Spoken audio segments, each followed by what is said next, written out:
சென்னையில் மிக பழமையான சபாக்களின் ஒன்றான இந்தியன் ஆர்ட் சொசைட்டி சார்பாக இன்று தியாகராஜ ஆராதனை தினம் கொண்டாடப்பட்டது.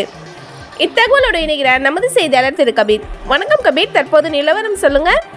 வணக்கம். சென்னையில் மிக பழமையான சபாக்களில் ஒன்றான இந்தியன் ஃபைன் ஆர்ட் சொசைட்டியின் சார்பாக இன்று ஸ்ரீ தியாகராஜ ஆராதனை தினம் கொண்டாடப்பட்டது.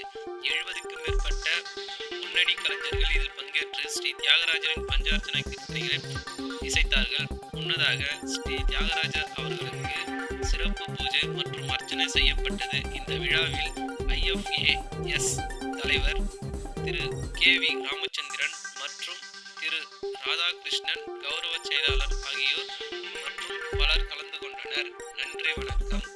தங்கள் தகவலுக்கு நன்றி கபீர்.